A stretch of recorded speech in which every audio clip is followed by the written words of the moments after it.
गेल्या काही वर्षात महाराष्ट्राचं राजकारण ज्या विषयाने ढवळून निघतंय तो आहे मराठा आरक्षणाचा विषय. या महाराष्ट्राने लाखोंचे मोर्चे, एक मराठा लाख मराठा असे या पूर्वीच्या आंदोलनामध्ये बघितलेले आहेत. त्यानंतर महाराष्ट्राचं आरक्षण हा म्हणजे मराठ्यांचं आरक्षण हा विषय महाराष्ट्राच्या राजकारणाचा एक केंद्रबिंदू बनून राहिला होता. आणि मग या विषयाला धरून प्रत्येक राजकीय पक्षाने आपली काही ना काहीतरी भूमिका घेतली. कोणी ती सावध भूमिका घेतली, तर कोणी या आंदोलनाचा आपल्याला कसा फायदा करून घेता येईल हे ठरवण्यासाठी सुद्धा या आंदोलनाचा वापर केला. तर काही लोकांनी अगदी आपले वैयक्तिक हेवे दावे आणि वैयक्तिक राजकीय वैराची पोळी भाजून घेण्यासाठी सुद्धा मराठा आरक्षण हा विषय हाती घेतला. काहींनी छुपे पाठिंबे दिले आणि नंतर काही महिन्यांपूर्वी जे सुरू झालं ते जालन्यात जिल्ह्यातल्या आंतरवाली सराटी या छोट्याशा गावातलं आंदोलन.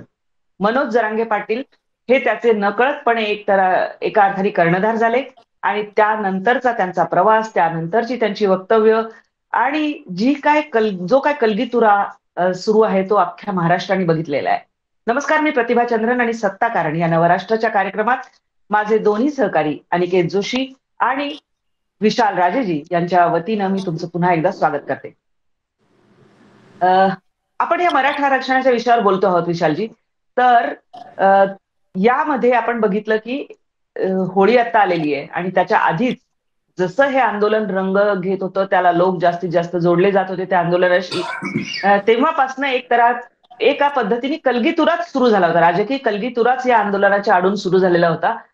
कोणी विषयासाठी, तर कोणी राजकीय फायद्यासाठी, तर कोणी वैयक्तिक हेवादेवांसाठी असा सगळा या आंदोलनाचा उपयोग करून घेतला. काय म्हणाल तुम्ही? मुळात जसं तुम्ही म्हणालात सुरुवातीपासून तसं हे आंदोलन वेगवेगळ्या पातळ्यांवर वेगवेगळ्या ठिकाणी उपयोगी आणलं गेलं. म्हणजे कुठलंही आंदोलन होत असताना त्याचा राजकीय किंवा सामाजिक त्याचा परिणाम आहे त्या दोन्ही परिणामांकडे पाहायला पाहिजे. या आंदोलनाच्या राजकीय परिणामांकडे खूप मोठ्या प्रमाणामध्ये लक्ष केंद्रित केलं गेलं, कारण या सगळ्याच्या भोवती मराठ्यांची मतं होती. जो मराठा बहुसंख्य आहे महाराष्ट्रामध्ये त्याची मतं या सगळ्या आंदोलनाच्या भोवती फिरत होती. आणि त्यामुळे म्हणजे ज्यावेळी देवेंद्र फडणवीस पहिल्यांदा मुख्यमंत्री झाले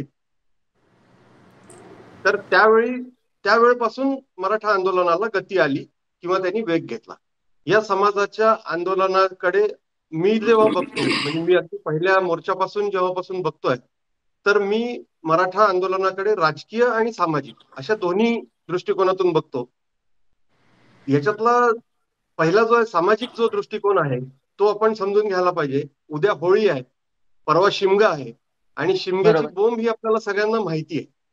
आम्ही ग्रामीण भागातून आपण सगळे आलेलो आहे, आपण शेतकरी कुटुंबातून आलेलो आहे. आपल्याला माहिती आहे की होळी पेटवल्यानंतर दुसऱ्या दिवशी किंवा ती होळी पेटल्यानंतर तिथे बोंब मारण्याची पद्धत आहे ती कोकणात पण आहे आणि सगळ्याच याच्यामध्ये आहे, सगळ्या बरोबर. बरोबर. मी विभागांमध्ये आहे मराठवाड्यातून येतो वेगवेगळ्या तिकडेही ठिकाणी तसंच भौगोलिक. आहे. हं. जी. तर ही होळीची बोंब जी आहे ना ही कशासाठी आहे हे समजून घ्यायला पाहिजे. मुळात होळीची बोंब म्हणजे नुसतीच कोणाच्या तरी नावाने शिवीगाळ करणं किंवा कोणाच्या तरी नावाने आरडाओरडा करणं, कोणाच्या तरी नावाने बोंबा मारणं असं नाहीये. होळीची बोंब ही विस्थापितांनी प्रस्थापितांच्या विरोधामध्ये काढलेली भडास आहे. वर्षातला एक दिवस ही भडास काढायला त्यांना मिळतो, जे जाहीररित्या ते काढू शकतात. म्हणजे होळीच्या जर आता हे व्यासपीठ नाहीये होळीच्या शिव्या सांगण्याची किंवा त्या बोंबा सांगण्याची.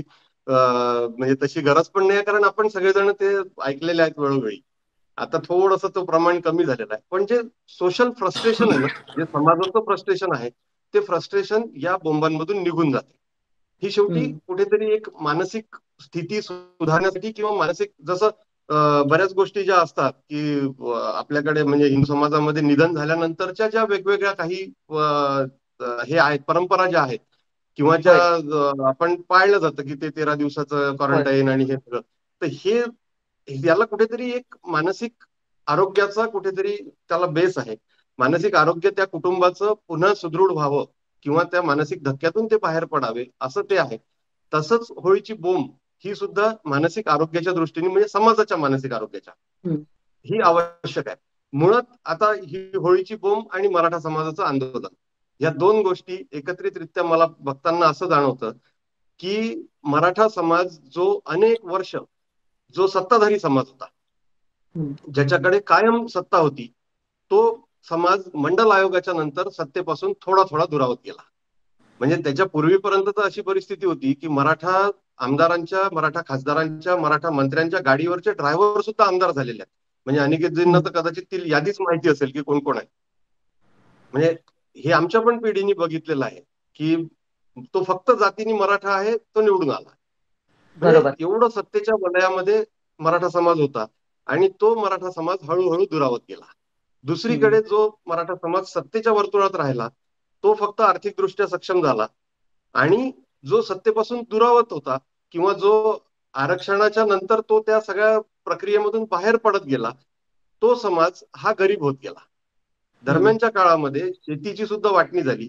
म्हणजे ही वाटणीची जी एक थेअरी आहे किंवा वाटणीचा जो एक म्हणजे वास्तविकता आहे, ती वारंवार शरद पवारांनी कृषी मंत्री असताना पण मांडलेली आहे. की होय. एक शेतकरी होता, त्याच्याकडे 25 एकर शेती होती, त्याचे 2 मुलं झाले, 12.5 एकर झाली, अजून दोघांना 2-2 मुलं झाले. आणि जो शेतकरी जमीनदार होता, 25 एकराचा, 50 एकराचा शेतकरी होता, तो आज अल्पभूधारक झाला, त्याच्याकडे 2.5 एकर जमीन राहील. बरोबर. तर हे जे कुठेतरी जे फ्रस्ट्रेशन आहे, हे फ्रस्ट्रेशन काढण्यासाठी म्हणून मराठा समाजाला जागाच नव्हती. कारण या समाजाचे नेते जे आहेत ते सत्तेत होते आणि त्यामुळे त्यांना समाजाचं आंदोलन करावं किंवा समाजासाठी काही करावं हे कधीही जाणवलं नाही. म्हणजे बरोबर. अनेक वर्षांपासून अगदीच मोजके अपवाद जर सोडले तर मराठा समाजाचेच मुख्यमंत्री आहेत. पण त्या मुख्यमंत्र्यांच्या काळात सुद्धा कधीही असं त्यांना वाटलं नाही की आपण मराठा समाजासाठी काही करावं. आणि ही जी बरोबर. सगळी भावना जी दबलेली होती ना, ही दबलेली भावना कुठेतरी जरांगे पाटील हा सामान्य माणूस म्हणजे सामान्य माणसांमधला दिसणारा, जसं एक आपल्याला चेहरा. आपल्यातला बरोबर. हिरो जर असेल, होय. सामान्यातला हिरो जर असेल तर तो टाळ्या घेतो. बरोबर. तर तसं ते जरांगे पाटलांकडे हिरो म्हणून बघितलं गेलं. त्यानंतरचा पण विषय मला म्हणजे राजकीय याच्यात थोडस अनिकेतजी. असं सांगावंसं हा. वाटतं. हा. नाही नाही, राजकीय विशालनी राजकीय मी याची सगळी दुसऱ्या मुद्द्यावर बोलतो. बोंब अनिकेतजी. मारण्याची प्रक्रिया अनिकेतजींकडे जाऊया विशालजी आपण. हा, अनिकेतजी बोला. हो. विशालने बोंब मारण्याची प्रक्रिया बरीच विस्ताराने सांगितली, परंतु त्याच्यामध्ये मराठा आंदोलन याच्या मुख्य आरक्षणाची त्यांची जी मागणी आहे त्याच्याकडे आपलं दुर्लक्ष होता कामा नये. ही मागणी आत्ताची नाहीये, ही जरांगे पाटलांनी उभी केलेली अशी मागणी नाहीये किंवा देवेंद्र फडणवीस मुख्यमंत्री झाले तेव्हापासून सुरू झालेली नाहीये, त्याच्याही आधीपासून 80-90च्या दशकामध्ये जसं त्यांनी थोडासा उल्लेख केला बरोबर. की मंडल आयोगाच्या नंतर जे समाजामधले विविध घटक हे ज्यांना इतके वर्ष दबलेले होते शतकानुशतक, त्यांना एक आरक्षणाची संधी मिळाली इतर मागासवर्गाला. आणि जेव्हा बरोबर. इतर मागासवर्गाचे बाकीचे तेली तांबोळी, ही माळी साळी, ही सगळी मंडळी ही आरक्षणाचा फायदा घेऊन पुढे जात आहेत, आपल्या मुलांना नोकऱ्या मिळत नाहीत, अशी भावना मराठा समाजामध्ये तयार झाली. त्याच्यातून फार मोठं फ्रस्ट्रेशन तयार झालं आणि त्याचा पहिला उद्गार हा माथाडी कामगारांचे नेते अण्णासाहेब पाटील यांनी महाराष्ट्रामध्ये काढला. त्यांनी आरक्षणाची मागणी केली, परंतु दुर्दैवाने त्यांनी स्वतःचं जीवन लवकर संपवलं आणि ते आंदोलन अपूर्ण राहिलं. त्याच्यानंतर 90च्या अखेरीकडे म्हणजे 90 आणि 2000 या दरम्यानच्या काळामध्ये विनायक मेटे आणि इतर लोकांनी मराठा आरक्षणाची चळवळ सुरू केली. त्याला मराठा महासंघाचे लोक त्याच्यामध्ये होते, मुंबईतले होते, मुंबई बाहेरचे होते. ते एक चळवळ चालली. त्याला पण काय झालं की चळवळीचे जे नेते होते हे लोक लवकर सत्तेमध्ये सहभागी होऊन गेले. म्हणजे गोपीनाथ मुंडेंनी पाठीवर हात ठेवल्यावर विनायक मेटे तिकडे गेले, शरद पवारांनी बोलावल्यानंतर परत मेटे त्यांच्याकडे गेले.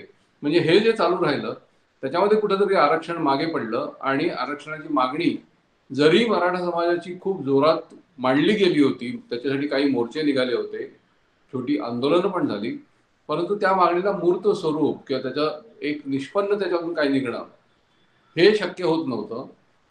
नंतरच्या काळामध्ये जेव्हा देवेंद्र फडणवीस यांचं सरकार आलं सत्तेवरती 14 मध्ये, त्याच्यानंतर एक कोपर्डी ही नगरमध्ये एक फार भयानक अशा प्रकारची घटना घडली. घटना घडली, ज्याच्यामध्ये दलित विरुद्ध मराठा असा संघर्ष गुन्हेगार आणि पीडित मुलगी यांच्या रूपाने तयार झाला.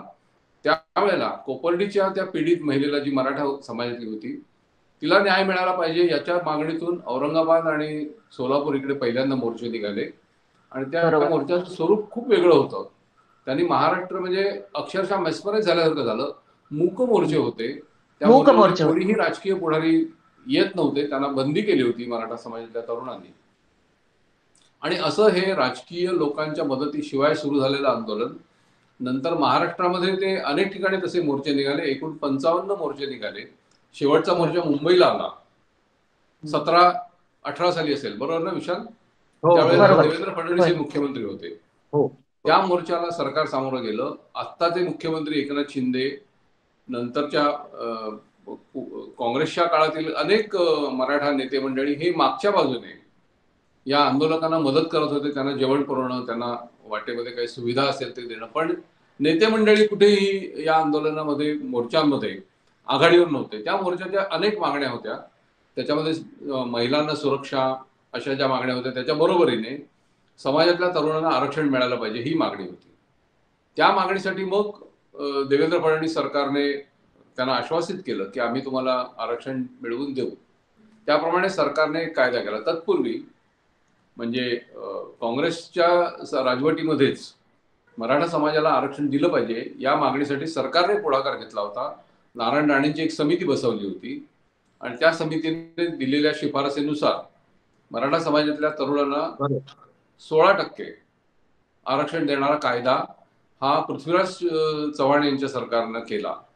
परंतु तो कायद्यावरती, कायद्याच्या कसोटीमध्ये सर्वोच्च न्यायालयाने ज्या कसोटी घालून दिल्या होत्या, कुठल्याही मागास समाजाला आरक्षण देताना ज्या कसोट्या वापरल्या पाहिजेत असं सांगितलं होतं, त्याच्यात बसणारा नव्हता. त्यामुळे ते आरक्षण लगेचच रद्द झालं, हायकोर्टमध्येच रद्द झालं. त्यानंतर हे मोर्चांचं सर्व मोठी एक चळवळ महाराष्ट्रात दिसली. त्यानंतर देवेंद्र फडणवीस सरकारने कायदा केला. त्याच्यामध्ये त्यांनी ते आरक्षण टिकेल अशा प्रकारचं एक व्यवस्था उभी केली. एक नवीन कायदा केला आणि तो कायदा हायकोर्ट पर्यंत ते टिकू शकले. त्या कायद्याला सर्वोच्च न्यायालयात देखील आव्हान दिलं गेलं. तिथे महाराष्ट्र सरकार, नंतरच्या काळात सत्ता बदल झाला, ठाकरेंचं सरकार इथे सत्तेत होतं, त्या काळामध्ये तो सर्वोच्च न्यायालयाने महाराष्ट्राचा आरक्षणाचा कायदा रद्द केला. त्यानंतर मराठा समाजातल्या तरुणांना आरक्षण मिळणं हे अशक्य आहे, कायद्यात बसू शकत नाही, अशा प्रकारची भावना तयार झाली. त्याच्यातलं एक फलित, त्या भावनेला वाव देण्यासाठी एक निघालेला उपाय हा जरांगे पाटलांच्या रूपाने महाराष्ट्रात पुढे आला. जरांगे पाटलांच्या अनेक मागण्या होत्या.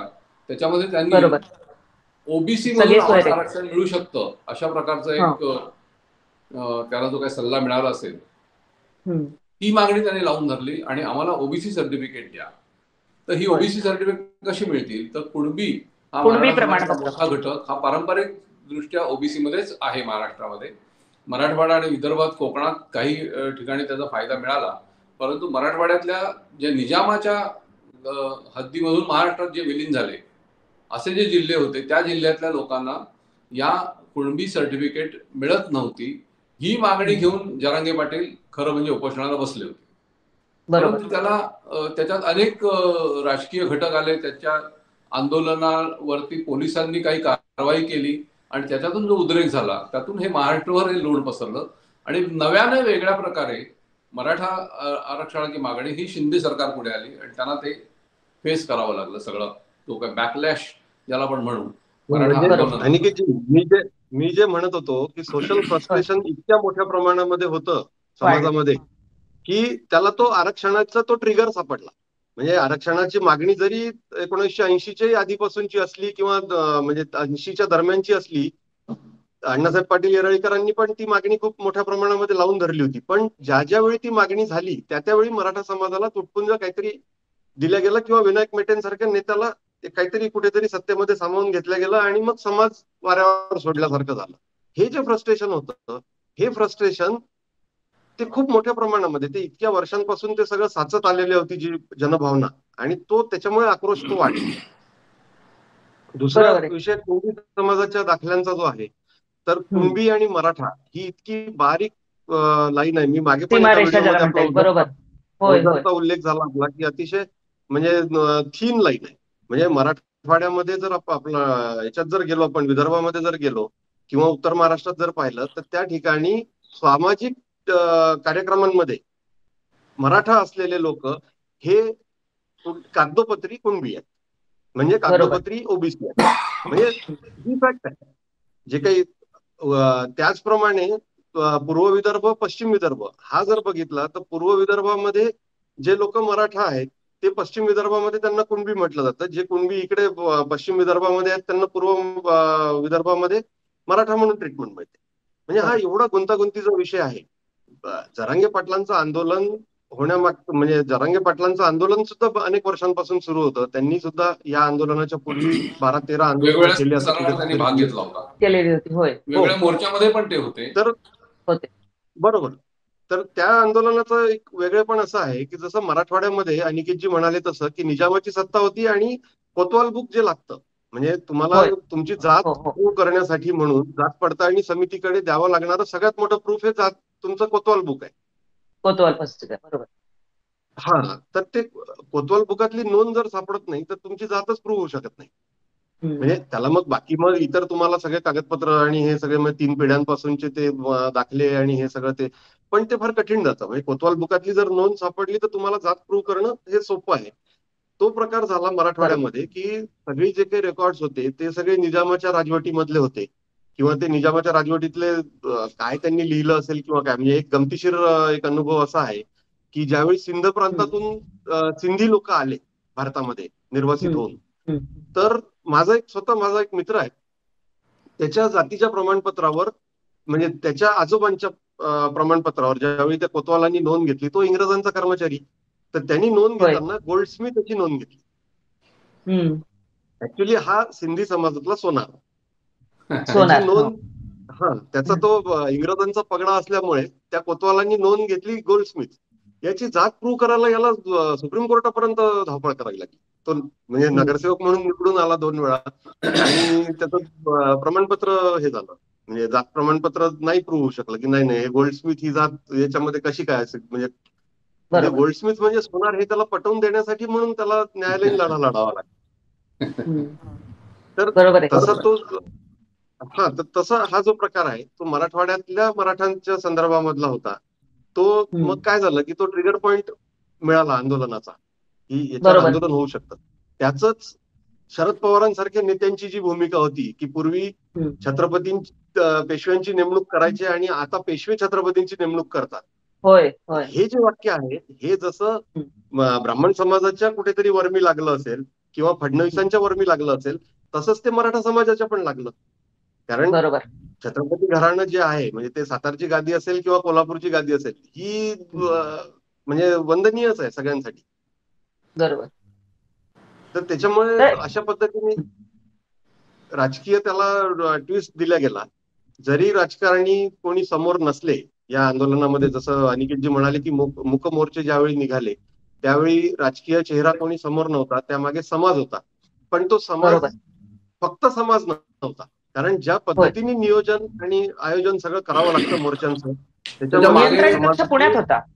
मागच्या त्याचा नियंत्रण कक्ष ज्याला वॉर रूम ज्याला म्हणता येईल किंवा नियंत्रण कक्ष आहे ते पुण्यातनं होती आणि त्यामधनं त्यांचं सगळं नियोजन जे आहे म्हणजे ज्या पद्धतीने मूक मोर्चे जरी असले तरी ज्या पद्धतीने नियोजन होतं ते आता आपण जरांगे पाटलांचं जे बघतो आहोत आंदोलन त्यामध्ये ज्या अदृश्य शक्ती असं म्हणतात नेहमी सुप्रियाताई तसे अनेक अदृश्य शक्ती आहेत ज्या जरांगे पाटलांच्या आंदोलनाच्या मागे आहेत आणि ज्या ह्या सगळ्या आंदोलनाला कुठे ना कुठे चालत नाही सुप्रियाताईंच्या घरातच त्यातली एक मोठी अदृश्य शक्ती आहे. होय अगदी त्यांच्या घरातलीच त्यांना दृश्य असलेली त्यांना लोकांना अदृश्य वाटते अशी परंतु ये जनता है ये पब्लिक है सब जानती है अशी शक्ती.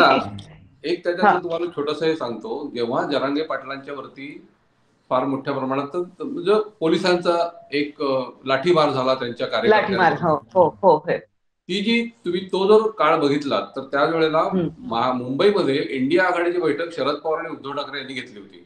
इंडिया आघाडीची बैठक जी तिसरी बैठक होती सगळे नेते मुंबईत होते. त्या दिवशी रात्री तिकडे जरांगे पाटलांच्याकडे तो आंदोलनावरती पोलिसांनी त्यांना दवाखान्यात घेऊन जाऊया यासाठी त्यांना वेळ दिली होती. जरांगे पाटील म्हणाले की पहाटे आपण जाऊ जरा सकाळी जाऊ आता नको. त्या मधल्या काळामध्ये 2-4 तासामध्ये त्यांच्या कार्यकर्त्यांचे फोन गेले असतील काय झालं असेल मेसेजेस गेले आणि आजूबाजूच्या गावातले 5-10 हजार लोक तिकडे जमा झाले आणि जरांगे पाटलांना कुठेही हलवू देणार नाही.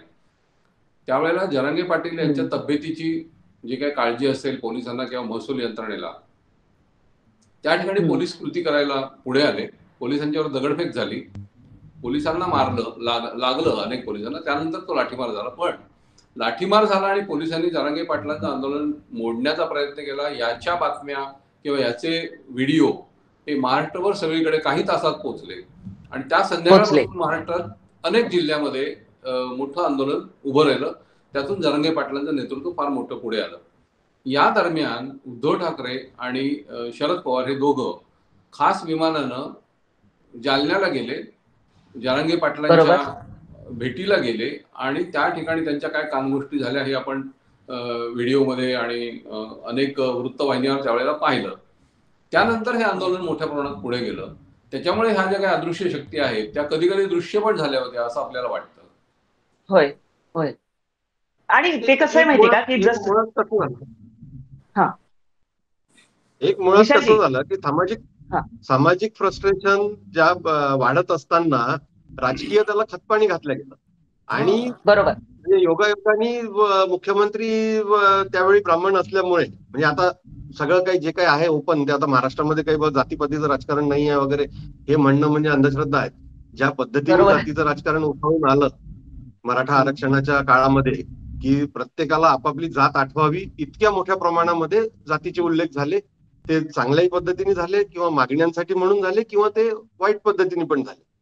त्याच्यामुळे जातीपातीचं राजकारण नाहीये किंवा फार अगदी म्हणजे जात आपण मागे टाकून जसं प्रकाश आंबेडकर पण म्हणतात की जाती अंताची चळवळ वगैरे हा प्रकार कुठेही त्याला यशस्वी होताना दिसत नाही. जात ही आठवतेच राजकारणामध्ये किमान. तर त्याच्यामुळे काय झालं की फडणवीस मुख्यमंत्री असल्यामुळे त्यांना कुठेतरी अडचणीत आणायचं म्हणजे दोन्ही वेळा बघा योगायोग कसा होता की युतीचं सरकार असताना मनोहर जोशी मुख्यमंत्री होते आणि नंतर भाजपच्या काळामध्ये फडणवीस मुख्यमंत्री होते. युती पुन्हा दुसऱ्यांदा युतीचं सरकार म्हणजे हा योगायोग म्हणा किंवा ही त्या पक्षाची एक स्ट्रॅटेजी म्हणा जी काही असेल. पण प्रस्थापित समाज जो आहे जो संख्येने बहुसंख्य आहे तो समाज या सगळ्याच्यामध्ये अस्वस्थ झाला आणि ही अस्वस्थता जरांगे पाटलांच्या माध्यमातून काढण्याचा प्रयत्न झाला. ज्यावेळी फडणवीस मुख्यमंत्री होते त्यावेळी फक्त राजकारणीच अस्वस्थ होते असंही नाहीये. एक लॉबी समाजासाठी जी काम करत असते काही सामाजिक कार्यकर्ते असतात काही अधिकारी असतात आणि अधिकारी हे राजकारणामध्ये खूप मोठी भूमिका निभावत असतात. अगदी निभावतात. बरोबर. या सगळ्या आंदोलनाच्या मागे काही मराठा अधिकारी सुद्धा उभे होते. होय. आणि खूप म्हणजे विशालजी मला एक आठवतं की मुख्यमंत्र्यांना म्हणजे देवेंद्र फडणवीसांना एका पूजेसाठी पंढरपुरात जो आषाढीचा मान असतो त्यालाही त्यांना जाता आलं नाही. कारण तिथे काहीतरी कट शिजतो हे त्यांना कळल्यामुळे त्यांनी ती मागेच घेतलं होतं. म्हणजे वेगवेगळ्या पद्धतीने अडचणीत आणण्याचे प्रयत्न समाज घटक अधिकारी राजकारणी हे वारंवार झालेले आहेत. बरोबर. म्हणजे सगळे घटक मिळून कुठेतरी विरोध करायचा प्रस्थापित म्हणून एक टार्गेट तयार केलं. म्हणजे मी तर बऱ्याचदा मी सामाजिक याच्यावर लिहिताना किंवा बोलताना मी हे म्हणतो की समजा गावातलं जर ब्राह्मणाचं घर एक किती घरं असतात एका गावामध्ये छोटंसं गाव आहे समजा एक 50 घरांचं ग्रामपंचायत आहे किंवा छोटं एक गाव आहे त्याच्यामध्ये ब्राह्मणाचे घरं किती एक घर असतात. एक घर दोन घर. बरोबर. हे कुटुंब जर तुम्ही गावातून हाकलून दिले तर तुमच्या गावातला जातीवाद किंवा तुमच्या सगळ्या समस्या संपतील का? म्हणजे हा विचार करण्याची आवश्यकता आहे. जातीवाद जो पोसल्या गेलेला आहे जो पेरल्या गेलेला आहे किंवा जो वाढवल्या गेलेला आहे हा फक्त आणि फक्त राजकारणासाठी वाढवलेला आहे. तो त्या गावातल्या त्या समाजातल्या प्रस्थापितांनी वाढवलेला आहे. म्हणजे जो समाज ज्या ठिकाणी प्रस्थापित आहे त्यांनी तो जातीवाद बरोबर पोसलेला आहे. पण याच्याकडे आपण बघतच नाही. आपण एकतर त्याच्याकडे आपण राजकीय अँगलनी बघतो किंवा आपण त्याच्याकडे सामाजिक अँगलनी बघतो. त्याच्यातला जो सुवर्ण मध्य जो काढायचा आहे की सामाजिक आणि राजकीय या सगळ्या याच्यातून काहीतरी एक मार्ग निघेल. जो मार्ग आता यावेळी सरकारने काढण्याचा प्रयत्न केला की आर्थिक दुर्बल घटक म्हणून ज्यांच्याकडे कुणबी समाजाचे प्रमाणपत्र नाही आहेत ज्यांना कुणबी प्रमाणपत्र मिळाले ते ओबीसी मध्ये आरक्षण घेऊ शकतात म्हणजे लाभ घेऊ शकतात. पण ज्यांच्याकडे ते प्रमाणपत्र नाही आहेत ज्यांच्याकडे ते पुरावे नाही आहेत ते लोक त्यांना पण ईबीसी काय म्हणतात त्याला economical backward weaker section EWS या आरक्षणामध्ये त्यांना तो लाभ मिळतोय. तर ही म्हणजे मला असं वाटतं की ही सकारात्मक सुरुवात आहे किमान. आणि अजून तरी तो कायदा टिकलेला आहे. 2-3 महिने हो. झाले आता. होय, तर कायदा त्यांना टिकलेला आहे. आव्हान दिलं गेलेलं असलं तरी त्यांना स्थगिती मिळालेली नाही. बरोबर, हो. बरोबर. आणि मराठा आरक्षणाचा हा जो विषय आहे, तो आता आणखी पुढे जाईल. कारण एकतर सध्या आचारसंहिता लागू असल्यामुळे जे आता बीडमध्ये पुन्हा जरांगे पाटील गेलेले आहेत आणि कुठेतरी हा जो विषय आहे, या निमित्ताने अजून एक गंमत मला लक्षात आली, की जिथे आंदोलन आणि जिथे मोठ्या प्रमाणावर जनशक्ती किंवा लोकशक्ती उभी राहते, त्या ठिकाणी प्रत्येक राजकीय नेता कुठल्याही पक्षाचा असो, कुठल्याही धर्माचा असो, तो एक संधी शोधत असतो. आणि ती संधी कुठे ना कुठे आता मी नुकतंच एक प्रकाश आंबेडकरांचं वक्तव्य पाहिलं. म्हणजे एकीकडे या आंदोलनामध्ये, जरांगे पाटलांच्या आंदोलनामध्ये मराठा विरुद्ध ओबीसी असा एक संघर्ष उभा राहतोय. आणि भुजबळांनी एक पुन्हा धुरा हाती घेतली आणि जरांगे पाटील आणि मग त्यांच्यातला करली तुरा रंगायला सुरुवात झाली. आज प्रकाश आंबेडकर म्हणत होते, "मी तर जरांगे पाटलांना सांगतोय, की तुम्ही जालन्यात उभं राहा निवडणुकीला आणि तुम्ही 70% जास्त मतं घ्याल." म्हणजे ज्या ठिकाणी एकीकडे ओबीसीच्या विरोधात मराठा असं एक चित्र महाराष्ट्रात पुन्हा निर्माण होत होतं. त्या ठिकाणी पुन्हा आंबेडकर सुद्धा इथे संधी बघतायत, की यामध्ये जरांगे पाटलांचं एक मोठं आहे. म्हणजे या सगळ्यांचा एकत्रित विरोध कुठेतरी कोणाला तरी आहे ही गोष्ट निश्चित. काय मला म्हणाल असं तुम्ही? वाटतं की आंबेडकरांच्या सल्ल्यामध्ये थोडंसं बिटवीन द लाईन्स बघायला पाहिजे, की हं. तुम्ही सामाजिक व्यासपीठावर आंदोलन करत असणं हे सोपं आहे. राजकीय त्या सगळ्या प्रक्रियेमध्ये येऊन किंवा त्या व्यवस्थेमध्ये तुम्ही येणं हे किती कठीण आहे हे एकदा आजमावून पहा. असं बहुधा त्यांना बरोबर. सुचवायचं असेल, हं, जे भाजप सुचवू हं, शकत नाहीये त्यांना, हं. जरांगे पाटलांना. सगळ्यांची एक यामध्ये काय झालेलं आहे सगळ्यांची म्हणजे हे जे छोटे बिनीचे सल्लार आहेत त्याच्यावर आपण खरं तर वेगळा एक विषय घेऊ शकतो, की त्यांना सगळ्यांना एकत्रित आणून मोड बांधायची, त्यांचा कुठे कसा राजकीय गणितांना फायदा होईल, उपयोग होऊ शकतो, याचा एक प्रयत्न करायचा. पुन्हा मराठा आंदोलनावर आपण येऊया, की मराठा आंदोलन अनिकेतजी या निवडणुकीवर खास करून किती प्रभाव टाकेल आणि ते आंदोलन कुठे ना कुठेतरी तेवत ठेवण्यासाठी, धगधगतं ठेवण्यासाठी कोण प्रयत्न करतील?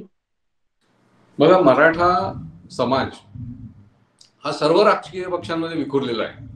ते होय. काय फक्त शरद पवारांच्या मागे उभे आहेत किंवा काँग्रेस बरोबर आहेत किंवा भाजप बरोबर असं नाहीये. शिवसेनेबरोबर देखील काही मराठा समाज आहे, काही भाजप बरोबर आहे.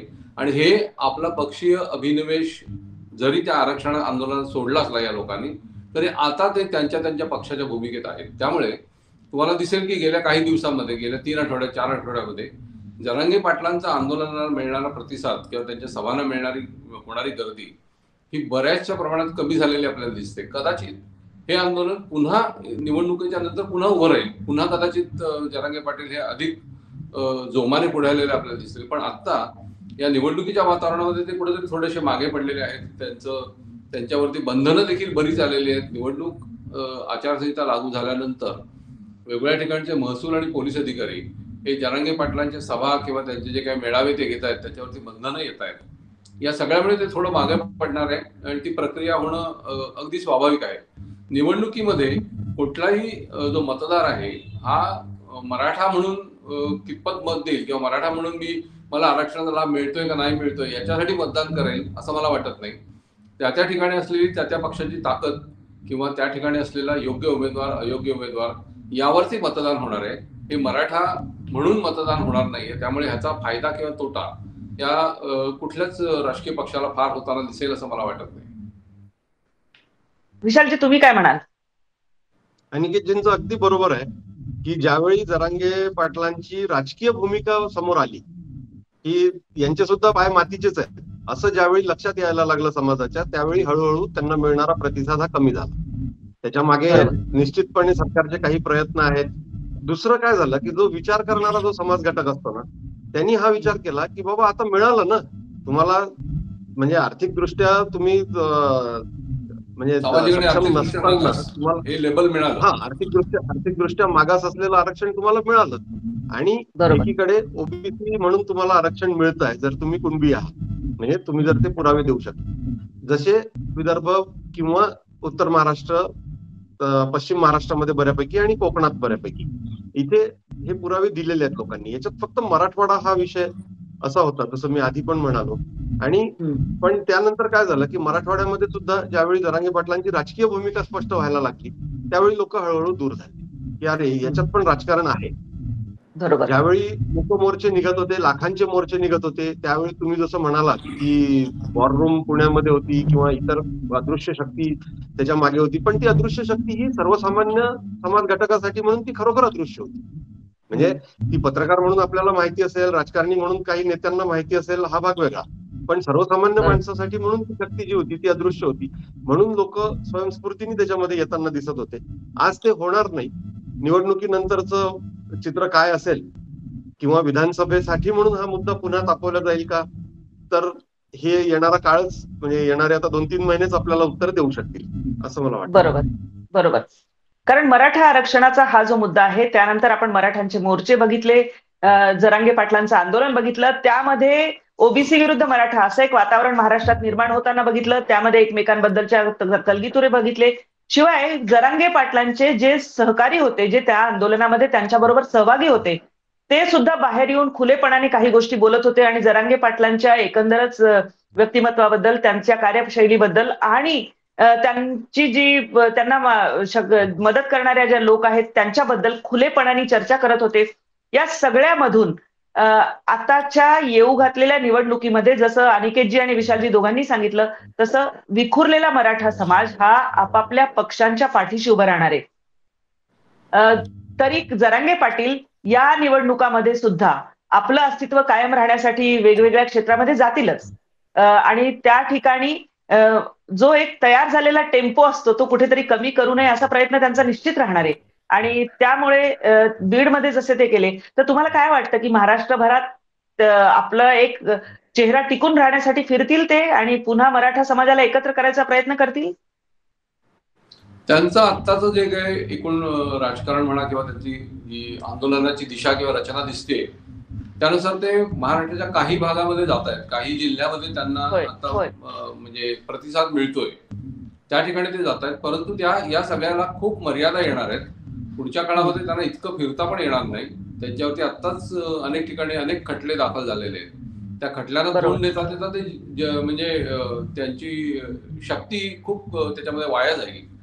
या सगळ्याचा विचार करून त्यांना आता आपली धोरण स्ट्रॅटेजी पुढच्या काळासाठी ठरवावी लागेल. त्याचं एक चिंतन मनन ह्या निवडणूक काळामध्ये करू शकतील असं मला वाटतं. ते थोडं थांबावं, त्यांनी एका अंदाज घ्यावा आणि मग पुढे जाण्याचा विचार करावा. एसआयटीची जेव्हा घोषणा झाली त्यानंतर काय एका तासाभराच्या शरद पवारांनी पुण्यामध्ये पत्रकार परिषद घेतली आणि मी जरांगेंना भेटलो होतो, पण फक्त त्यांना मी सामाजिक शांतता बिघडू देऊ नका असा सल्ला दिला, असा खुलासा त्यांनी लगेचच तातडीने केलेला होता. विशालजी काय सांगाल? जसा सामाजिक सल्ला दिलेला होता पवार साहेबांनी, तसाच एक व्हिडिओ मध्यंतरी मुख्यमंत्र्यांचा पण व्हायरल झाला होता, खूप व्हायरल झाला होता. की जोपर्यंत सामाजिक कार्यकर्ते कोणाबद्दल बोलले माहित नाही, पण ते असं बोलत होते की जोपर्यंत सामाजिक कार्यकर्ता होता तोपर्यंत ठीक होतं, नंतर करेक्ट कार्यक्रम केला. तर हे कसं आहे की जोपर्यंत म्हणजे आता तो व्हिडिओ तो अर्थात जोडला गेला तो जरांगेंच्या आंदोलनाशी, ते कशाबद्दल बोलत होते, कारण ती तेवढीच क्लिप फक्त जी होती ती व्हायरल झाली होती सोशल मीडियामध्ये पण, आणि आत्ताच मला वाटतं या अधिवेशनाच्या वेळचीच गोष्ट आहे ती. नाही बरोबर आहे विशाल. ते असं झालं होतं विधानसभेच्या पायऱ्यावरती काही विरोधी पक्षाचे आमदार आणि काही सत्तारूढ पक्षाचे आमदार हे बोलत होते, आणि त्यावेळेला जरांगे पाटलांच्या विरोधात राज्य सरकारने कडक भूमिका विधानसभेत मांडली होती की आता याच्या पलीकडे आम्ही तुम्हाला सहन करणार नाही, तुम्ही तुमच्या मर्यादेत राहून तुमचं आंदोलन केलं पाहिजे. तुम्ही जर उपमुख्यमंत्र्यांच्या वरती किंवा अन्य मंत्र्यांच्या वरती वाटेल तसं बोलणार असाल तर ते ऐकून घेतलं जाणार नाही, असं विधानसभेत हे करून स्टेटमेंट झाल्यानंतर मुख्यमंत्री बाहेर आले होते. त्यांना त्या संदर्भात कोणीतरी प्रश्न विचारला, तेव्हा आमदारांनी विचारलं, त्यांच्या आपसातलं बोलणं होतं, ते थोडंसं व्हिडिओमध्ये कॅप्चर झालं आणि ते पुढे आलं. त्याच्यात ते असं म्हणत होते की मी एका मर्यादेपर्यंत सहन करतो, पण ती मर्यादा कोणी ओलांडली ती करेक्ट कार्यक्रम करतो, असं ते वाक्य होतं. आणि ती मर्यादा आणि जरांगे पाटलांना उद्देशूनच होतं. ती मर्यादा जी आहे ती सामाजिक मुद्दे ज्यावेळी घेऊन एखादा कार्यकर्ता रस्त्यावर उतरतो तोपर्यंत ती कायम असते. ज्यावेळी तुम्ही राजकीय भूमिका घेता त्यावेळी तुम्ही राजकारणी होता, आणि मग तुम्ही राजकारणी झाल्यानंतर तुम्ही समाजाचा वापर नाही करून घ्या. मग तुम्ही राजकीय, जसं आंबेडकरांनी आवाहन केलं मग तसं तुम्ही राजकीय प्रक्रियेमध्ये जा ना. मग तुम्ही 10 ठिकाणी उमेदवार उभे करा. तुमची महाराष्ट्रभर ताकद जर तुम्हाला दाखवायची आहे तर तुम्ही राज्यभर उमेदवार उभे करा. 48च्या 48 लोकसभेच्या जागा लढवा. कोण मना करताय? पण बरोबर. मग म्हणजे एकीकडे आम्हाला ते करायचं नाही, दुसरीकडे आम्ही सामाजिक कार्यकर्ते म्हणून आम्ही राजकारण करणार. तर ही कुठेतरी जी दुटप्पी भूमिका जी आहे, मग ती सगळा समाज त्या भूमिकेला पाठिंबा देत नाही. म्हणजे कदाचित हे जरांगेंनी जर पाहिलं तर जरांगेंना खूप राग येईल या सगळ्याचा. म्हणजे ते नाही, हरकत इतर नाही. काही इतर गोष्टी आपल्याला ज्या इतर जाणवतात त्या आपण माध्यमांवर बोलायला हव्यात. नाही नाही हो, नाही इतर विशाल माध्यमांवर ते ज्या पद्धतीने आगपाखड करतात तशी ती आपल्यावरही करू शकतील. त्यांच्यापर्यंत जर हा व्हिडिओ पोहोचला किंवा त्यांनी जर पाहिला हा मनापासून. बरोबर. पण विशाल आता जर जे सांगत त्यांनी होता एका प्रतिभा सामाजिक कार्यकर्त्याच्या हा, एक मुद्दा अनिकेतजी भूमिकेतून जर बोला. आहे. त्यांनी बघितला. अनिकेतजी बोला. एक मुद्दा असा आहे की विशाल आता जे सांगत होता की निवडणुकीला त्यांनी उभं राहावं न राहावं, परंतु त्यांच्या नावाने काम करणारे काही जे तरुण आहेत त्यांनी अशा बैठका घेतल्या, गावोगावी तशा प्रकारच्या बैठका झाल्या आणि अनेक मतदारसंघामध्ये एकाहून अधिक, काही ठिकाणी 100, काही ठिकाणी 1000 अशा प्रकारचे उमेदवार आपण उभे करू आणि त्यामुळे त्या एकूण जे राजकीय प्रक्रिया जी आहे निवडणुकीची त्याला आपण कुठेतरी धक्का देऊ आणि आमचं आंदोलनाकडे लक्ष देशाचं वेधून घेऊ, अशा प्रकारचं एक भूमिका काही मांडण्यात व्यूहरचना. आलेली आहे. त्याला कितपत यश येतं हे आता बघावं लागेल. काही ठिकाणच्या निवडणूक अधिकाऱ्यांनी, जे जिल्हाधिकारी हे त्या लोकसभेचे निवडणूक निर्णय अधिकारी असतात, त्यांनी होय. याबाबत मुंबईच्या जे राज्याचे मुख्य निवडणूक अधिकारी आहेत त्यांचा सल्ला, सीईओ ज्याला म्हणतात, त्यांचा सल्ला होय. मागितला की असं जर परिस्थिती झाली तर काय करावं, कशा काय प्रकारे करायचं? मतदान घ्यावं. त्यामुळे हा एक सरकारपुढे अद्याप अजूनही हा एक ज्याला म्हणू आपण धोका किंवा एक थ्रेट अशा प्रकारच्या या आंदोलनासंदर्भात आहे. त्याला आता प्रशासन कशा प्रकारे तोंड देत आहे किंवा खरोखर ते लोक मराठा समाजातले तरुण आणि कार्यकर्ते हे तितक्या मोठ्या प्रमाणामध्ये, कारण निवडणुकीला उभं राहणं हे तसं सोपं नसतं. त्यासाठी बरीच कागदपत्रांची पूर्तता असते, काही डिपॉझिट रक्कम जमा करावी लागते, तुम्हाला भरायला लागते. होय. हा. तर ह्या सगळ्या भागामधून ते कितपत खरोखर यशस्वी होऊ शकतात, पण तो एक भाग आहे आणि आपल्याला त्याच्याकडे लक्ष ठेवावं लागणार आहे. पण असं जर झालं तर त्यातून साध्य होणार नाही ना काहीच, यातून फक्त गोंधळ होईल. म्हणजे निवडणूक प्रक्रियेमध्ये गोंधळ होईल. निवडणूक प्रक्रिया त्या ईव्हीएम वर अडचणीत येईल ना. 400च्या वर नावं बसत नाहीत. 400च्या वर त्याच्यात नावं बसत नाहीत म्हणून बॅलेट पेपरवर मतदान घेण्यापर्यंतची वेळ येऊ शकते. जर समजा एवढ्या मोठ्या प्रमाणामध्ये सगळेजण आले तर, जसं बच्चू कडूंनी एक मध्यंतरी आता मीटिंग घेतली होती त्यांच्या मतदारसंघामध्ये की आपण अशा पद्धतीने हे करणार वगैरे, असा इशारा त्यांनी पण दिला होता. पण ते खरोखर म्हणजे कितपत पॉसिबल आहे, आणि ते जरी शक्य झालं तरी सुद्धा त्यातून फक्त गोंधळ होईल, त्यातून मराठा आरक्षणाचा मुद्दा मार्गी लागणार नाही. अगदी बरोबर. लागेल की न लागेल ह्याच्यात ते जातच नाहीये. ते म्हणतात की आम्ही तुमची प्रक्रिया कुठेतरी आघात करू. पण एक आहे की छाननी, अर्जांची छाननी हा एक जो मुद्दा आहे, त्याच्यामध्ये ज्या प्रकारच्या सगळ्या परिपूर्तता लागतात त्याच्यासाठी खूप आधीपासून तयारी लागते. अगदी प्रस्थापित उमेदवार असेल तर त्याला सुद्धा त्याच्या जे सगळी कागदपत्र अडचणी येतात. त्यामुळे हे कितपत शक्य होईल इतके लोक उभं करणं, त्यांना त्या निवडणूक प्रक्रियेपर्यंत पाठवणं, पुन्हा त्या अर्जांच्या छाननीमध्ये अर्ज टिकणं, म्हणजे ह्याच्यासाठी एक वर्षभराचं प्लॅनिंग सगळ्यांनी मिळून केलं असतं तर कदाचित त्यांना ते शक्य झालं असतं असं वाटतं. मराठा आरक्षणाचा विषय जो आहे तो अतिशय गंभीर आहे. त्याला अनेक पैलू आहेत आणि तो आजच्या एका चर्चेतून थांबणारा नाहीये. विशालजींनी सुरुवात होळीच्या कलगी चुऱ्यापासून केलेली होती आणि त्याच्या मागची पार्श्वभूमी अनिकेतजींनी सगळ्याच या आंदोलनाची जी आहे ती अतिशय विस्तृतपणे सांगितलेली आहे.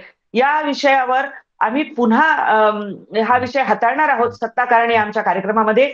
माझे दोन्ही सहकारी जे अतिशय मौल्यवान असे त्यांचे इनपुट्स ज्याला म्हणता येईल, त्यांच्या सगळी माहिती जी आहे ती तुमच्यापर्यंत पोहोचवत आहेत, त्या दोघांचेही मनापासून आभार.